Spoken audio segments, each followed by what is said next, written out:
Well, hello everyone, and welcome to another cloudy little tutorial. Today we're going to be making this adorable jack-o'-lantern, or just a plain pumpkin if you don't want to give it a cute little face. We can make it in multiple sizes, like this tiny little one, and there is a tutorial specific to this tiny one if you're interested. But we're going to be making this bigger one for this video. To get started, here are the supplies that you're going to need. You will need orange worsted weight yarn, whatever pumpkin orange you choose, and a worsted weight will be fine. You're going to want a green or brown worsted weight yarn. That's going to be for the stem. We're going to need a yarn needle, just any needle that fits your yarn will do ya. Something to cut your yarn, some snippers, scissors, whatever. A 4.5 millimeter crochet hook. Optionally, if you want to make a jack-o'-lantern, not just a pumpkin, we're going to need some black felt, and we'll need some glue. I have tacky glue on hand, so that's what I'm going to use. You can use any fabric glue. I've used hot glue before, that worked. Just any glue that's safe for the yarn you're using. And we'll need some sort of polyfill or something to stuff it with. With our orange yarn, we are going to do a slip knot and then loosely chain 21. Since we're going to be working into the back loop of this chain, we want the chains to be just a little bit looser than you would normally make them. That just makes it easier to work into the back loop, and it's going to look better in the long run. So I will put instructions in the description on how to make your pumpkin different sizes, because we can use the same pattern, just using a different amount of starting changes and a different amount of rows. So as you can see here, we're going to start in the second chain from the hook. We're not going to work into the normal front like that. We're going to flip it over and we're going to work into the back. So we're going to do 20 half double crochets working in the back loop only of the chain. If you need more instructions on how to do that, I'll have a video linked in the description. But we're just going to go along and crochet into the back loop. So that'll be 20 total. Okay, now that we've reached the end, I have one chain left to work into, and I'm going to show you a little trick that I like to use. And this is because I hate tying in loose ends. You can skip this and crochet normally if you want to. This is just a trick I use to avoid loose ends. So we're going to start our stitch normally.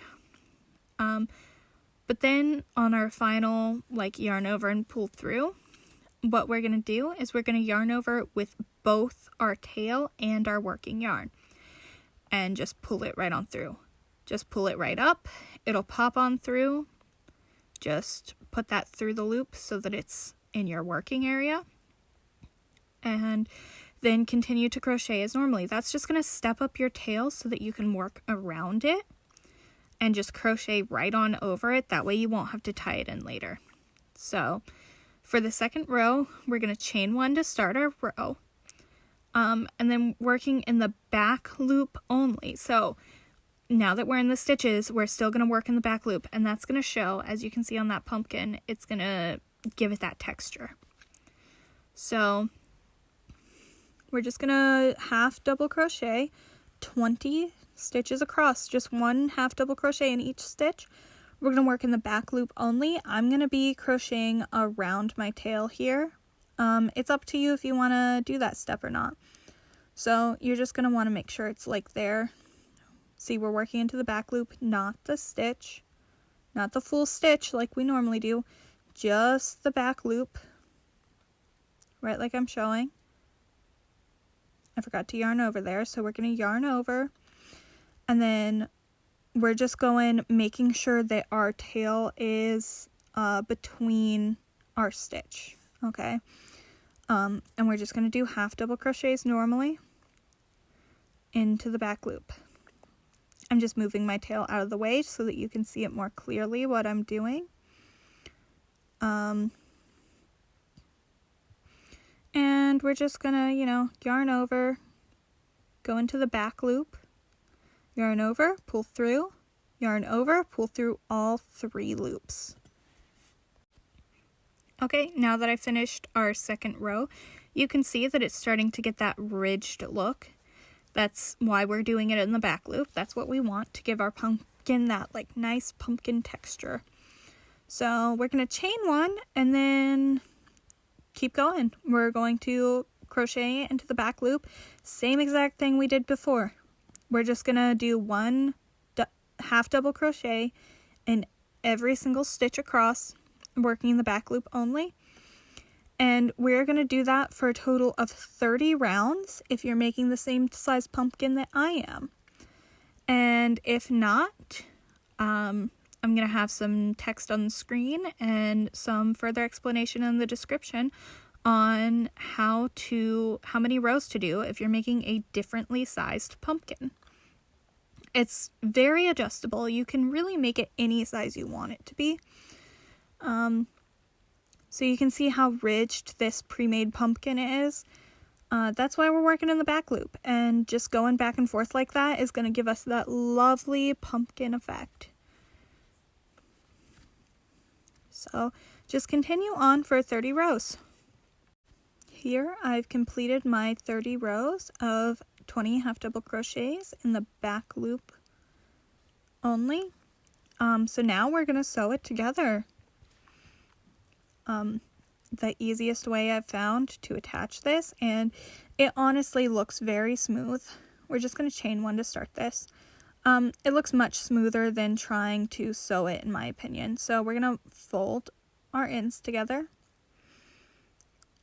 and we're just going to slip stitch them together. So if you look, I'm going through both sides. So it's going to be into the round that we just finished and into the underside of that starting chain. So this is one of the reasons why I work into the back loop of that starting chain, because it'll give us clear defined stitches to work into. And it's just going to be easier to slip stitch it together at the end, and it's going to look a lot smoother. Once this is done, because of the ridged effect that it has, you won't even be able to tell that there's a seam here. So just slip stitch it up, 1 stitch from each side. Each one's going to have 20, so it'll be pretty easy to keep it even. And you're just going to do that all the way up until it's closed. Here is our pumpkin. I slip stitched all the way across to sew it up. I tied off, leaving enough yarn to sew it closed. And I'll just show you how I sew it closed. I just take my yarn, go in from the outside, and just pull it through. And we're not going through both sides of the pumpkin. We're not sewing it together. We are just going into the same side, just going along, making little loops. Leave space in between. You don't want this super tight. And I'll show you why. Just do a few loops like this, a good distance apart, and then you're going to pull it. Don't pull too tight. You don't want your yarn to break, but just pull it, and it's going to bunch up. So you're just going to continue that all around. It's not going to close all the way, so don't get frustrated if it doesn't pull all the way closed if you're making a bigger pumpkin. If you decided to make a tiny one, then it might close up easily, but it's probably not going to close all the way. It's okay. We'll fix that. But this is just to get it bunched up. So just do what I'm doing.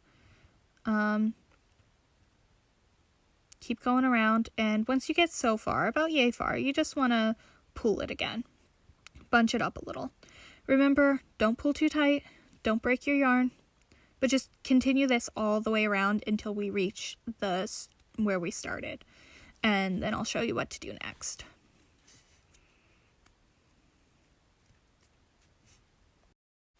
Now that we've gone all the way around, bunching it up like we did, I'm just going to go through,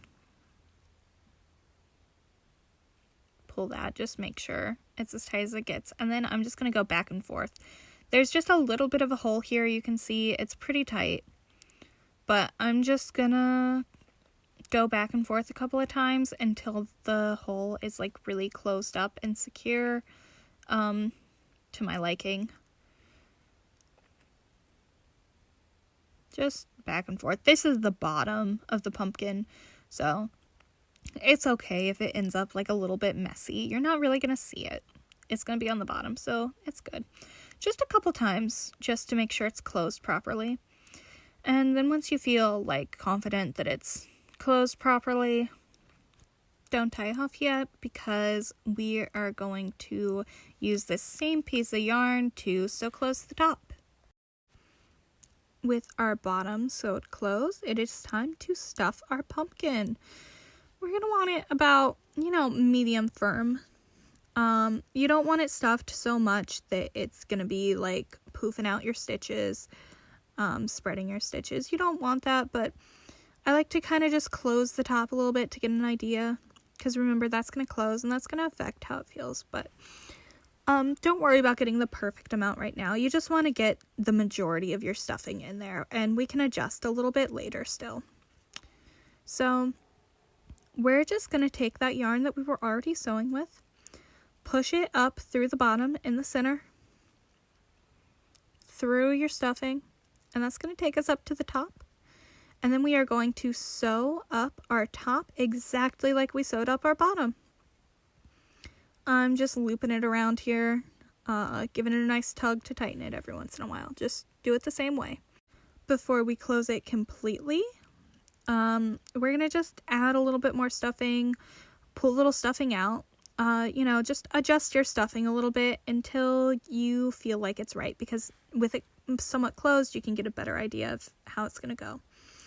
So now we're just going to do the same thing again, back and forth a little bit to close it. And, we want to be a little bit more careful about neatness at the top, but we're going to have a stem to cover this anyways, so it's still not that big of a deal if it's a little bit messy.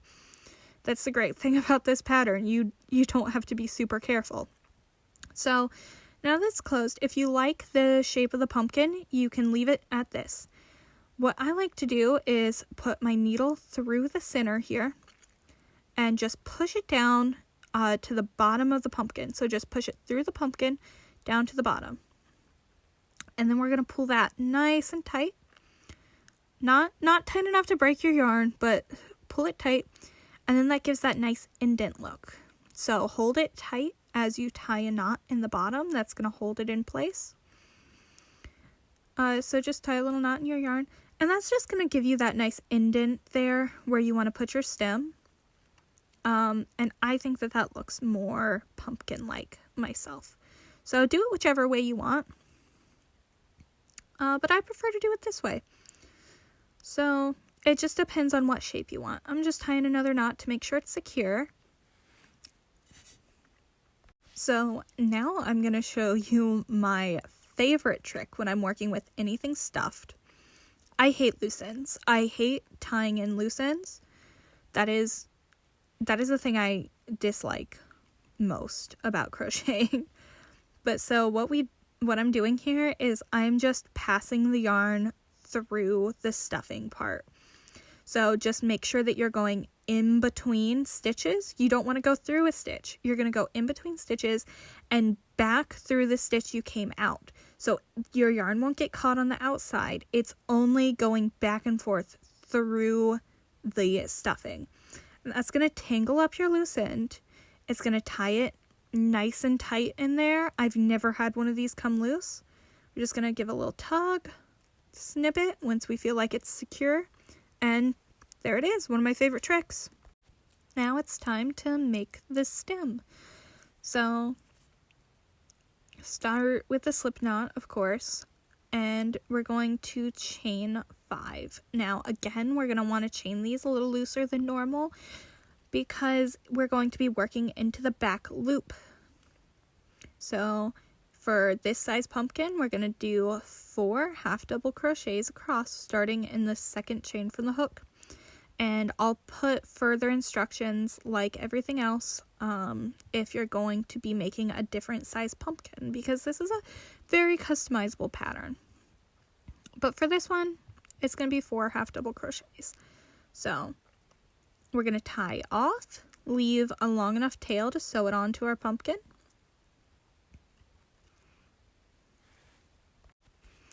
So I like to just take my shorter tail there, and I like to just run it through, and that's just going to loosely hold it in place. That's going to be, so that's just going to make it easier to sew on in the placement that I want. I can check the placement, move it around a little bit if I want. Just a little bit easier. So we're going to thread our needle here so that we can sew it on. And really, it's nothing special. I'm not using any special techniques here. I am just sewing it on. Just, you know, a little under the pumpkin and into the stem. Repeat that a couple of times. Now, if you want to, you can tie a knot. If you do tie a knot, make sure you do it like against the stem of the pumpkin so that it's the same color yarn. I feel like you don't need that extra security. It's up to you if you feel like that you need extra security or not, but I've never had it come loose doing it this way. So what I always do is I just, same way we ran in our loose end before, I just run it through. You want to make extra careful, since we're using a different color here, you want to make extra careful that you put it through the same exact hole that you came out of. That way you don't get any green yarn catching on the outside. But just put it through a few times. You just want to go back and forth. It's going to get tangled in that fiber fill, and you won't be able to, like, it won't come loose. It's going to be very stuck in there. So once you feel like you've gone through enough times and it feels pretty secure, all you got to do is just pull it a little tight, snip it. When you pull it a little tight, it'll like pull up into the pumpkin, and you'll never even see the green or anything like that. So here we are. Our pumpkin is done. You can stop here, or you can go and watch the rest to see the pumpkin face. To make the pumpkin face, as you can see, I already cut out my felt pieces. We're just going to take the black felt and we're going to cut out a little face. So I just like a classic jack-o'-lantern face. That's what I always make. Just, you know, 2 triangles about the same size for the eyes. I use tacky glue to glue it on. You can use whatever fabric glue you want. So 2 triangles about the same size for the eyes, a slightly smaller triangle for the nose, and just a little zigzag mouth. I like to pick whichever my best side is. And then for placement, the felt does kind of stick on there pretty easily. Oops, got stuck to the bottom there. But yeah, so it just kind of will hold in place. I like to do that, just set it on there to get my placement right. Give it some adjustments. See how I like it. Once I have it on there in a way that I kind of like, and I've decided how I want it to sit, then I'm going to start gluing it on. So it is truly customizable. I've already said this, but just give it whatever kind of little jack-o'-lantern face you want to give it. So now we're going to take our glue. We can use tacky glue, fabric glue, whatever we want to do. Just put a little glue on there. Now, if you want to use like tweezers to place this easier, or maybe you want to use some gloves or maybe a popsicle stick or something to spread the glue, go for it. I'm just being authentic here. I just use my fingers. It's how I always do it. You want to make sure you get a glue that dries clear though, because if you're doing it this way, it can get a little bit messy sometimes. So you want to make sure it's going to dry clear. But just put it on there however you like it. Just get your glue on there.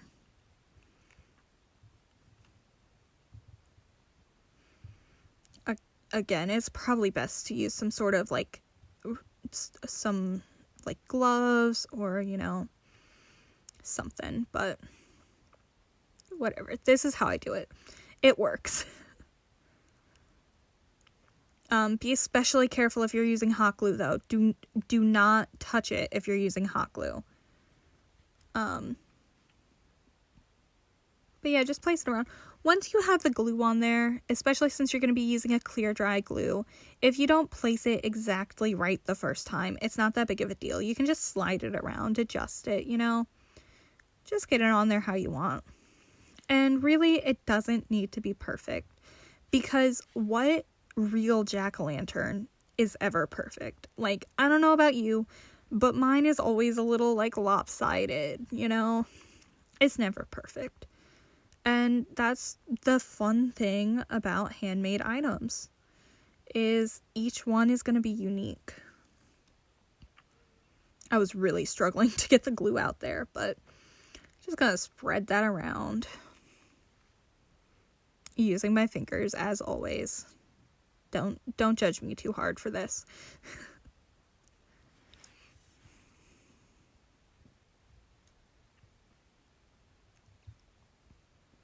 Once it's good and spread on there,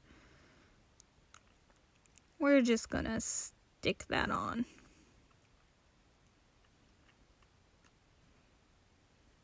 And there he is. Now he's got his face. Make sure it's stuck on real good, not gonna peel. And there he is. Our finished little jack-o'-lantern. So, I hope you enjoyed this tutorial. I hope it was helpful and easy to understand. If you have any comments or questions, feel free to leave me a comment. I hope that if you liked the video, you'll give me a thumbs up and subscribe if you want to see more content like this.